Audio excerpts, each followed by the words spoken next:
마침내 봄이 오고야 말았습니다. 저는 봄마다 집 앞에 있는 작은 꽃밭에서 사진을 찍습니다. 매번 올라오는 자리에 같은 싹이 올라와요. 매년 그 언 땅을 뚫고 올라오는 그 새싹이 너무나 대견하고 신기해서 매년 같은 사진을 찍습니다.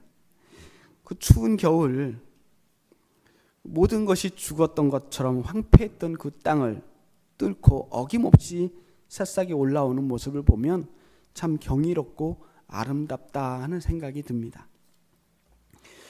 이제 죽은 나무처럼 이파리를 다 떨구고 앙상했던 가지에도 조금씩 물이 오릅니다.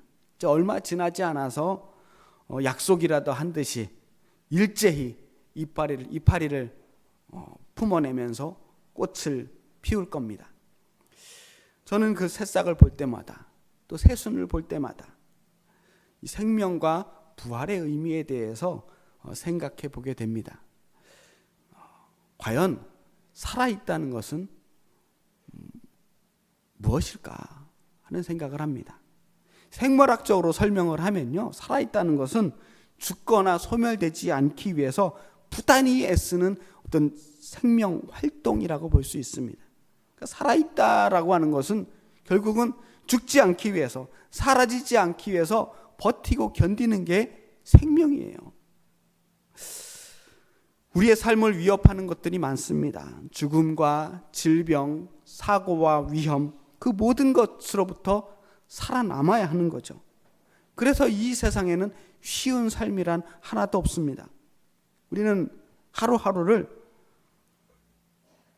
버티고 견디면서 살아가고 있습니다. 그런데 성경은 살아있음에 대해서 다른 이야기를 전해주고 있습니다. 오늘 우리가 읽은 요한복음 11장의 말씀은 죽음의 한가운데에서 진짜 생명이 무엇인지를 보여주는 말씀입니다. 오늘 본문은 많이 알려져 있는 말씀이죠. 예수님께서 죽은 나사로를 다시 살려주시는 그러한 이야기입니다. 먼저 오늘 본문 읽기 바로 전 요한복음 10장에서는요, 예수님께서 예루살렘 성전에 들어가셔서 솔로몬 행각에서 말씀을 전하시는 장면이 나옵니다. 거기서 유대인들에게 말씀을 전하시다가 유대인들이 당신이 그리스도냐라고 하는 질문을 하게 돼요. 그런 질문에 대해서 대답하다가 나와 아버지는 하나이다, 예수님과 하나님 아버지가 한 분이시다라고 하는 말씀을 하게 됩니다. 이 말을 듣고 유대인들이 흥분을 해요. 신성모독이다. 그래서 그 자리에서 예수님을 돌로 쳐 죽이려고 합니다. 그래서 이 예수님과 그 일행들이 그 무리들을 피해서 겨우 도망쳐 나와요. 빠져나와서 요단강 건너편에 몸을 숨기셨다는 거예요. 그게 오늘 이야기의 배경이 되는 곳인데, 이곳이 어디냐면 세례 요한이 처음으로 세례를 베풀었던 곳이다 라고 되어 있어요. 세례 요한이 처음으로 세례를 베풀었던 곳의 이름이 어디냐면 베단이라고 하는 곳입니다. 사람들이 이곳에서 세례도 받았지만 그 세례 요한이 은둔해서 살았잖아요. 이곳은 사람들이 사는 곳과는 약간 떨어진 곳입니다. 그러니까 일종의 은신처 같은 곳이에요. 사람들의 발길이 잘 닿지 않는 그런 요새 같은 곳이죠.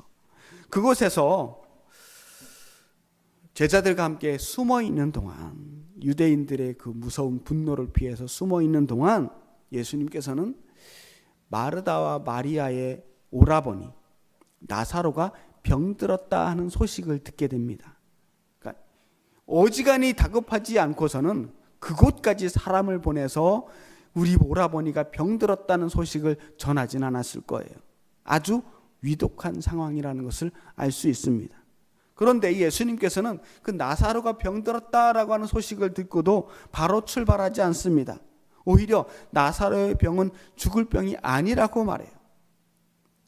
근데 우린 이미 다 알고 있지만 나사로는 죽거든요. 그럼 예수님께서 왜 이런 말씀을 하셨을까?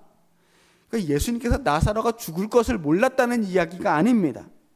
나사로의 이 죽음은 죽음으로 끝나지 않을 것이다 라고 하는 것을 미리 암시하시는 말씀이에요. 하지만 주변 사람들은 이런 예수님의 계획과 마음을 알지 못합니다. 그저 나사로의 이 위독한 병을 알려주는 그 사람은 빨리 예수님이 출발하지 않는 것을 안타까워하고 답답하기만 했을 것입니다. 예수님은 그 급한 상황에서 바로 출발하지 않으셔요. 사실 그럴 사정이 있기는 합니다. 왜냐하면 지금 예수님의 일행들은 그 베단이라고 하는 은신처를 떠나는 게 아주 위험한 상황이거든요. 자칫 나갔다가 또다시 유대인들에게 돌에 맞아 죽을 수 있는 위험이 있어요. 그러니까 지금 숨어 있는 중인 겁니다. 함부로 막 움직일 수 없는 상황이에요. 그렇게 숨어 있다가 이틀쯤 지났을 때 예수님께서 마침내 나사로가 있는 그곳으로 가자고 이야기하십니다. 그런데 이 마을 이름이 어디냐? 베단이라고 그랬어요. 그러니까 여기서 우리는 한 가지 짚고 넘어가야 합니다. 나사로가 있는 곳도 베단이, 예수님이 계신 곳도 베단이에요. 그런데 이곳은 같은 곳이 아닙니다. 나사로가 있는 베다니는 예수님이 계신 그 베다니에서 한 35km 정도 떨어져 있는 이름만 같을 뿐 다른 마을입니다. 가깝지는 않아요. 35km니까 부지런히 걸으면 하루 정도 걸리는 거리라고 되어 있습니다. 하여튼 예수님께서 나사로에게 가겠다고 하니까 곁에 있던 제자들이 모두 불안해합니다. 방금도 유대인들이 돌로 치려고 했는데 또 그리로 가십니까? 지금 우리 그렇게 막 움직일 수 있는 상황이 아닙니다 라고 말하는 거예요. 그런데 다른 사람도 아니고 나사로가 지금 아프다는 거예요. 마리아와 마르다, 나사로, 이 사람들은 예수님께 아주 특별히 헌신했던 사람입니다. 예수님께서 아주 사랑했던 사람들이에요. 예수님께서 그 사람들을 모른 척 할 수가 없습니다. 유대인의 위협을 피해 숨어 있는 동안 사랑하는 나사로가 죽었다라고 하는 것이에요. 예수님께서는 나사로가 죽었구나라고 하는 것을 알고 계셨어요. 그래도 더 이상 그곳에서 숨어 있을 수가 없었습니다. 이제는 나사로에게 가야만 하는 거예요. 예수님께서 그래도 어떤 위험이 있어도 나사로가 있는 곳으로 가야 한다고 이야기했을 때 디두모라고 하고도 불리는 도마, 그 도마, 우리에게는 의심 많은 도마라고 알려진 바로 그 도마가 이렇게 말합니다. 우리도 주와 함께 죽으러 가자. 우리도 주와 함께 죽으러 가자. 지금 나가면 죽을 수도 있지만 주님이 가신다면 우리도 주와 함께 죽을 수도 있는 위험으로 가자는 거예요. 저는 신약 성경을 읽는 동안 이보다 더 비장하고 대단한 고백을 본 적이 없어요. 우리도 주와 함께 죽으러 가자. 예수님을 돌로 치려고 하는 그 유대인들이 있는 그곳으로 다시 가자는 것입니다. 예수님 가시는 곳이라면 그것이 죽으러 가는 곳이라도 함께 가겠다는 것입니다. 그렇게 죽음을 무릅쓰고 이미 죽은 그 나사로를 보기 위해서 베다니로 향합니다. 베다니에 도착했을 때 이미 나사로는 죽은 지 나흘이 되었다고 했어요.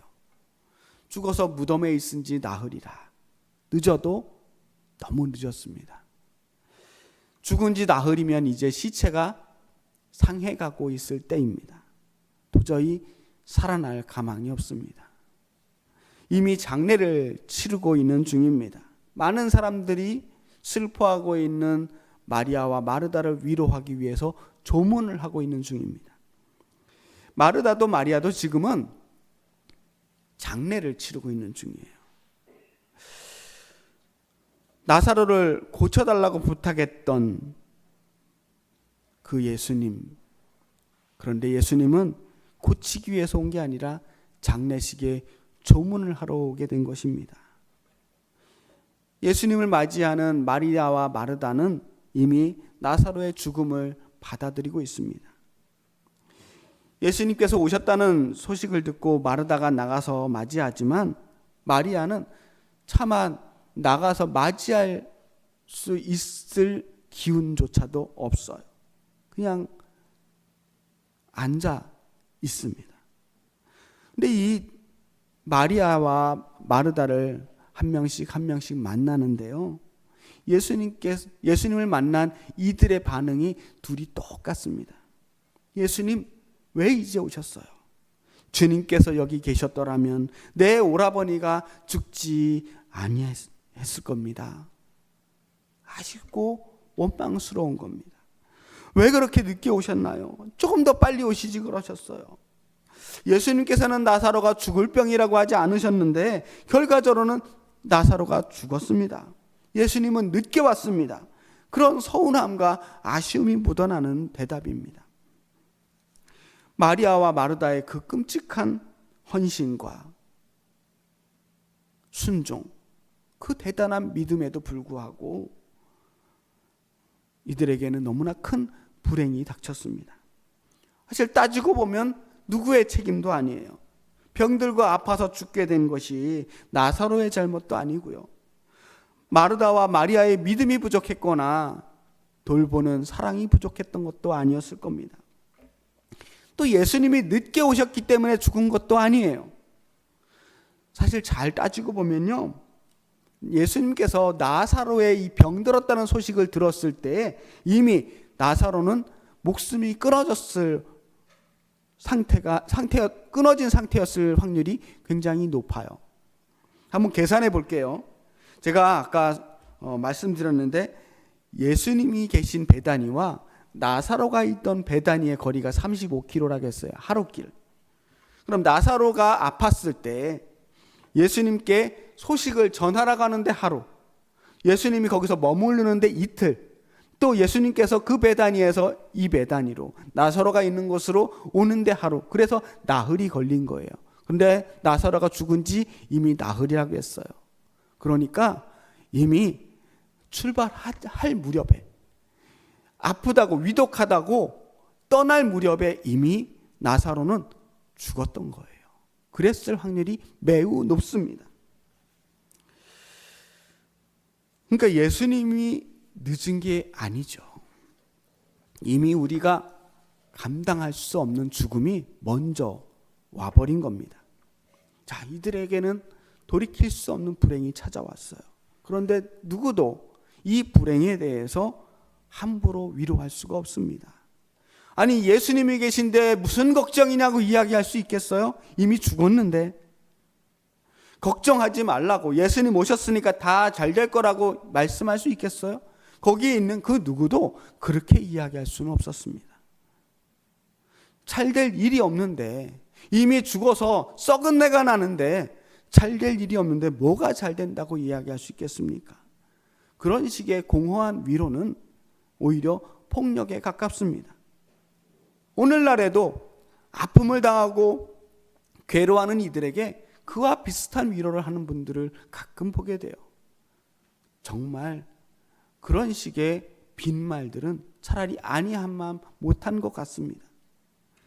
그냥 함께 그 자리를 지켜주면서 손잡아주고 시간을 함께 보내면서 그 슬픔의 시간을 함께 하는 것만이 우리가 할 수 있는 최선의 위로가 아니겠습니까? 심지어 예수님조차도 그 슬픔 속에 있는 마리아와 마르다에게 그런 식으로 위로하지 않았습니다. 지금 이 베다니에는 오직 그들의 슬픔을 함께 하기 위하여 모인 사람들 뿐입니다. 그런데 이 죽음으로 가득한 슬픔의 자리에 예수님께서는 생명을 들고 오셨습니다. 예수님께서는 나사로가 다시 살아날 것이다 라고 말합니다. 그런데 그 이야기를 듣고도 마르다는 믿지 않습니다. 예, 살아나긴 살아날 거예요. 그런데 지금 말고 나중에 먼 훗날, 마지막 날 온 인류가, 모든 죽은 백성들이 다시 살아날 그 부활의 날에 나사로도 살아나겠죠 라고 믿고 있는 겁니다. 자, 이 당시에 유대인들은 지금 우리가 가지고 있는 부활신앙과 똑같은 부활신앙을 가지고 있었어요. 바리새인들도 부활을 믿고 있었습니다. 그러니까 이 부활의 믿음으로 죽음을 견디고 있는 겁니다. 자, 다음에 예수님께서 하신 말씀은 오늘날에도 장례식 때 가장 많이 읽는 성경 말씀이기도 합니다. 25절, 26절 말씀이에요. 예수께서 이르시되 나는 부활이요 생명이니 나를 믿는 자는 죽어도 살겠고 무릇 살아서 믿는 자는 영원히 죽지 아니하리니 이것을 내가 믿느냐. 그런데 예수님에게 있어서 부활은요, 먼 날, 언제인지도 모르는 먼 날 그때의 그 부활만을 이야기하는 것이 아니었습니다. 부활은, 예수님께 있어서 부활은 언제가 중요한 게 아니에요. 언제 일어나느냐 그 부활이, 그게 아니라 그 부활의 주체가 누구냐 하는 것입니다. 누가 우리에게 생명을 주느냐 하는 것입니다. 예수님께서는 당신이, 자신이 부활이요 생명이라고 말씀하셨습니다. 예수님을 믿는 사람에게 부활이 있고 예수님을 믿는 사람에게 생명이 있는 것입니다. 그러니까 예수님을 믿는 사람은 죽어도 살고 살아도 영원히 죽지 아니하는 영원한 영생에 이르게 된다라고 하시는 말씀이에요. 예수님이 우리의 생명의 원천이기 때문입니다. 이 가르침에 마르다가 고백합니다. 이르되 주여 그러하여다. 주는 그리스도시요 세상에 오시는 하나님의 아들이신 줄을 내가 믿나이다. 이 고백은요, 예전에 베드로가 주님께 했던 고백과 거의 일치하는 고백이에요. 베드로가 주는 그리스도시요 살아계신 하나님의 아들이십니다라고 고백했던 그 고백을 하고 나서 베드로는 천국의 열쇠를 약속받았어요. 그리고 마르다는 이 고백을 함으로써 죽은 나사로에게 새 생명을 얻는 놀라운 기적을 얻게 됩니다. 이 고백은 죽음을 이길 수 있는 고백이었어요.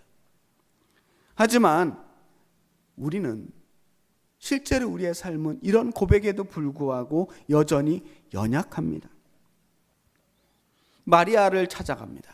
이제 마르다를 만나고 마리아를 찾아가는 예수님은 여전히 앉아서 슬퍼하는 마리아와 그 곁에서 함께 슬퍼하는 수많은 사람들을 보게 됩니다.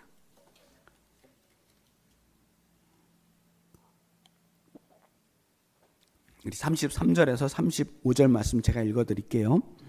예수께서 그가 우는 것과 또 함께 온 유대인들이 우는 것을 보시고 심령에 비통히 여기시고 불쌍히 여기사 이르시되 그를 어디에 두었느냐.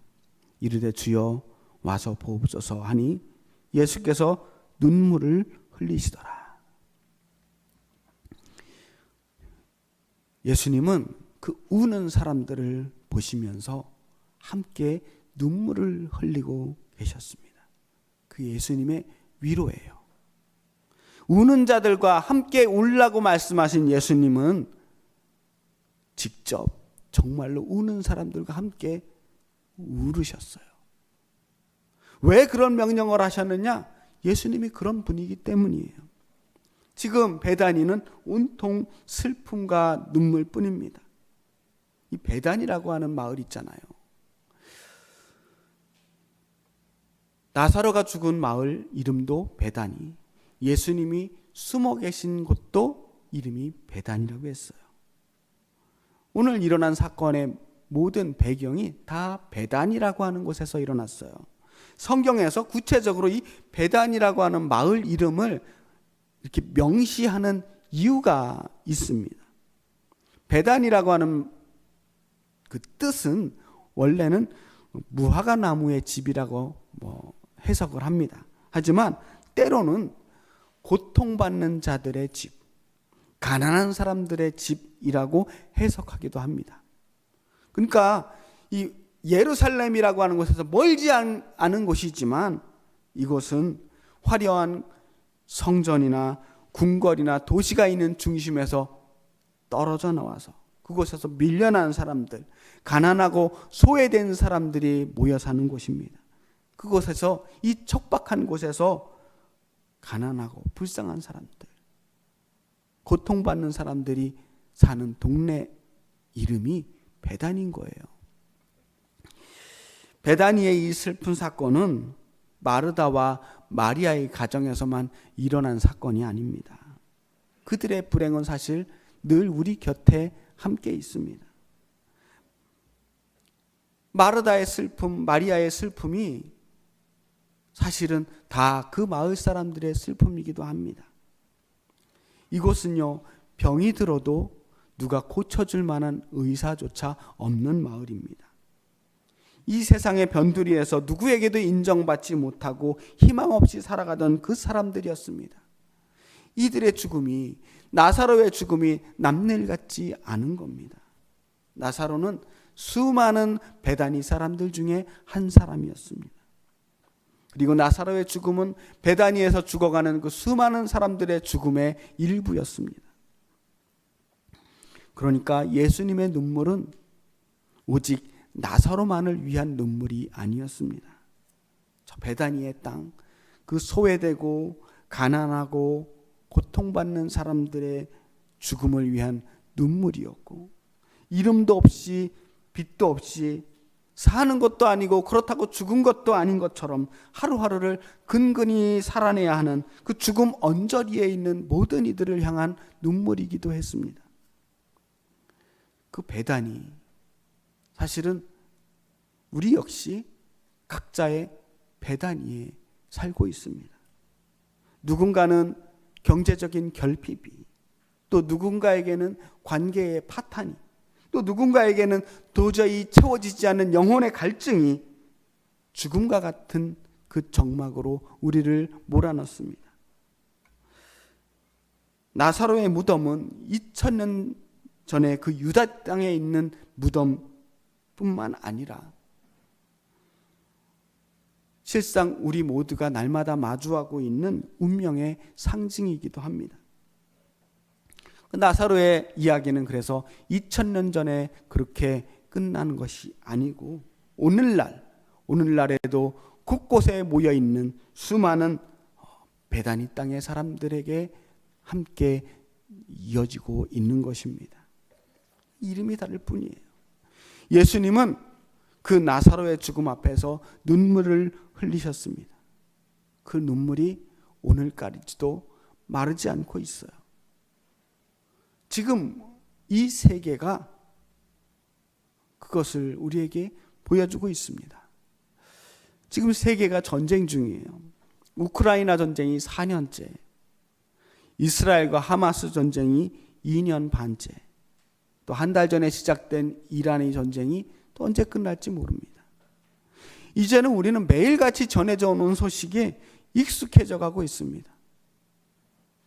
어느샌가 우리의 관심에서 우크라이나의 전쟁이나 이스라엘 하마스 전쟁은 새로운 전쟁 때문에 밀려나고 관심에서 멀어져 가고 있기도 합니다.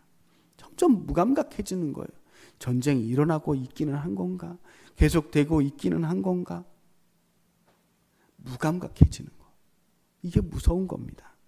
그런데 보세요. 당장 엊그제 대전 공장에서 화재가 일어나서 10명 이상이 사망하고 실종하고 공장이 불탔습니다. 뉴스에 이런 재난에 대해서 안타까워하고 이 사고를 수습하려고 애쓰는 모습이 계속 분주하게 보여지고 있습니다. 그런데요, 전쟁 지역에서는 이런 사건, 이런 사고가 계속해서 수백 번, 수천 번, 날마다 동시다발적으로 일어나고 있는 거예요. 최근 몇 년간에 우크라이나, 이스라엘 하마스, 그리고 이란에서 죽은 사람들만 50만 명이 넘어요. 50만 명. 한두 사람이 아니라 이 시대는 거대한 배단위입니다. 지금 우리는 그 한가운데에 살고 있습니다. 수많은 사람들이 이유도 없이 영문도 모른 채 갑자기 날아오는 폭탄에 의해서 순식간에 목숨을 잃어요. 그런데도 사람들은 이런 전쟁을 두고 무슨 이야기를 하느냐? 국익에 대해서 이야기를 해요. 이 전쟁이 우리 나라의 이익에 어떤 영향을 미칠 것이냐? 이 전쟁이 우리의 주가에 어떤 영향을 미칠 것인가? 나에게 이익이 되고 이 나라의 이익이 된다면 우리도 이 전쟁에 참여해야 되지 않겠느냐는 이야기를 하는 사람들도 있어요. 물론 이 전쟁이라고 하는 것이 감정적으로만 해결할 수 있는 문제도 아니고요. 참 많은 복잡한 문제들이 얽혀 있는 것이라서 어려운 문제이긴 합니다. 그런데요, 적어도 우리 그리스도인들, 우리 기독교인들은 그 전쟁을 바라보면서 아파해야 되지 않을까요? 우리들의 관심은 그것이 어떤 이익을 만들어내느냐가 아니라 그 죽어가는 그 전쟁의 참상 속에서 죽어가는 생명에게 우리의 관심이 있어야 되지 않을까요? 그게 부활이시고 생명이신 예수님의 생각이 아닐까 생각합니다. 이 전쟁과 죽음의 시대에 예수님께서는 분명히 오늘도 이 세상을 바라보시면서 눈물을 흘리고 계실 거예요. 아파하고 안타까워하면서 울고 계실 겁니다. 온 세상이 무덤이 된 50만 개의 무덤이 하루아침에 생겨버린 이 끔찍한 현실을 보면서 울고 계실 겁니다. 그 무덤가로 예수님이 눈물을 흘리면서 찾아갑니다. 그리고 돌문을 열라고 그래요. 이미 죽어서 냄새를 풍기고 있는 나사로가 있는 그 무덤가에 가서 그 죽음을 마주하면서 선포하십니다.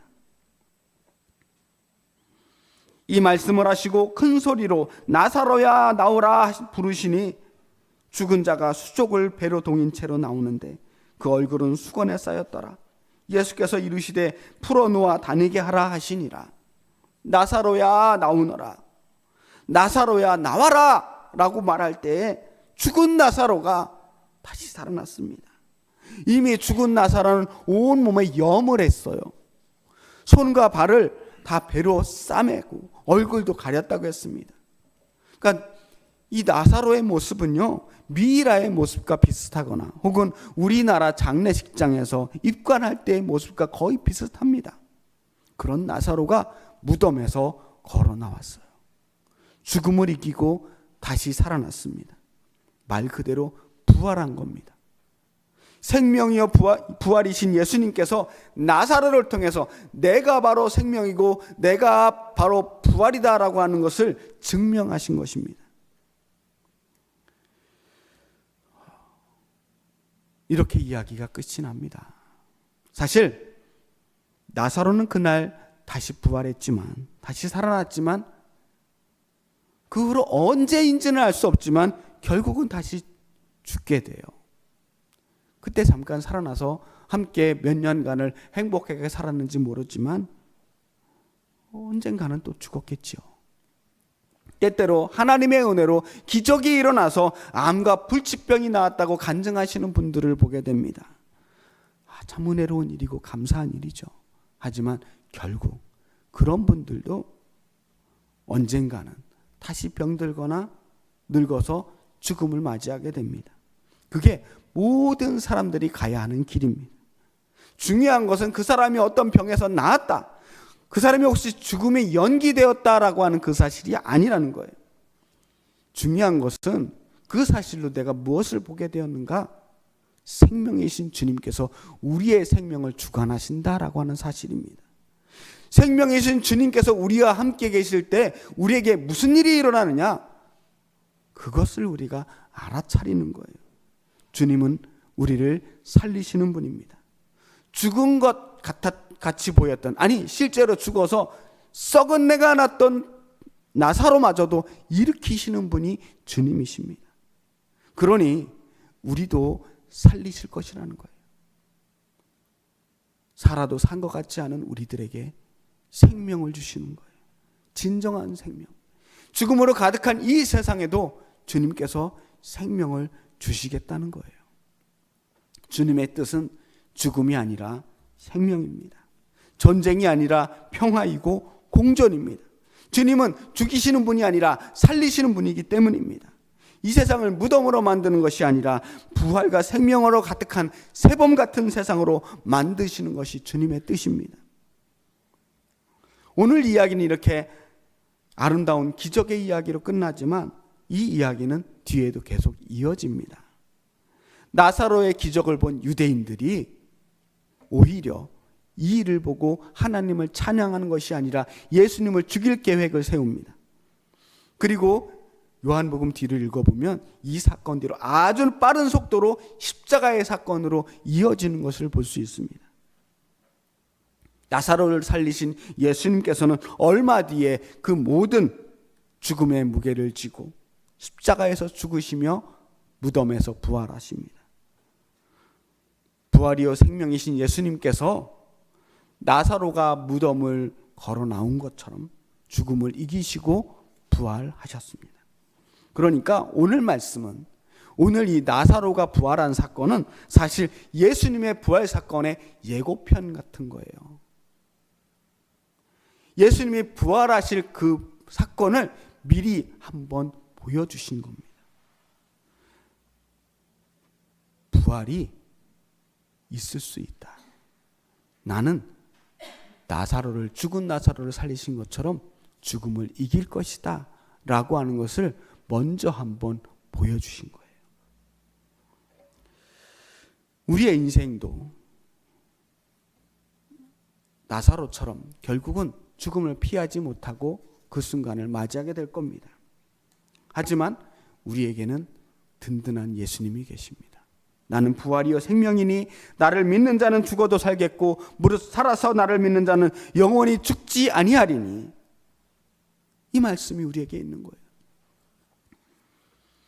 죽음을 피할 수는 없지만 예수님과 함께 그 죽음을 향해 가는 사람들은 다시 주님과 함께 부활할 수 있다고 하는 이 소망을 갖게 되는 겁니다. 도마가 말합니다. 우리도 주와 함께 죽으러 가자. 주와 함께 죽으러 가는 사람은 주와 함께 살아날 수 있습니다. 죽음을 피하는 것이 아니라 생명이신 주님과 함께하는 사람이야말로 진짜 생명을 얻을 수 있는 사람입니다.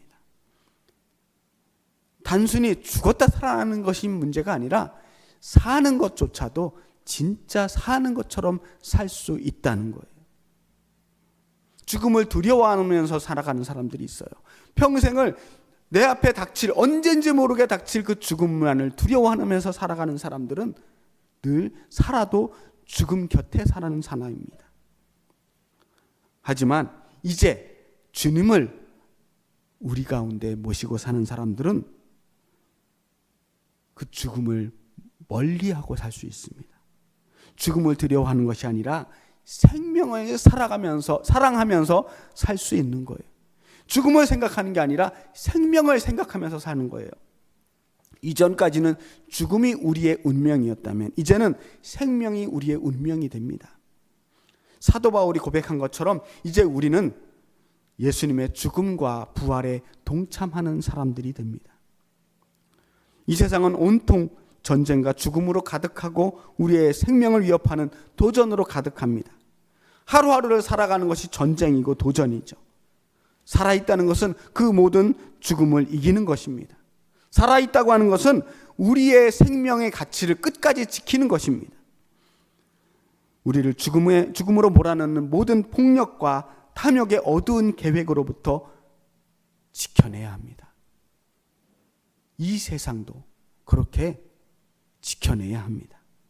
우리의 삶 속에서 진정한 생명과 평화의 가치를 지켜야 합니다.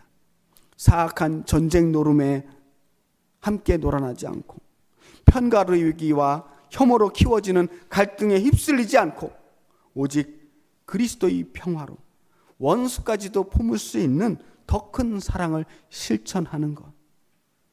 그래서 주님이 우리를 살리실 것을 믿고 담대하게 죽음의 세력과 맞설 수 있는 것, 그것이 바로 주와 함께 죽으러 가는 사람들의 삶입니다. 우리 모두 주님과 함께 우리의 삶을 멋지게 살아내기를 축복합니다. 생명이요 부활이신 주님께서 우리를 반드시 살리실 것을 믿고 믿음으로 우리의 이 소중한 생명을 누리시는 저와 여러분이 되시기를 주님의 이름으로 축복합니다. 기도하겠습니다. 살아계신 아버지 하나님, 온 세상에 죽음의 위협이 가득하지만 주님과 함께 살아가는 사람들은 생명이요 부활이신 주님과 동행하기에 그 죽음이 두렵지 않습니다. 이 땅에 가득한 죽음의 세력을 몰아내고 어둠을 몰아내고 빛이요 생명이요 부활이신 주님과 함께 이 세상을 하나님의 나라로 만들 수 있도록 주님 도와주시옵소서. 예수 그리스도의 이름으로 기도합니다. 아멘.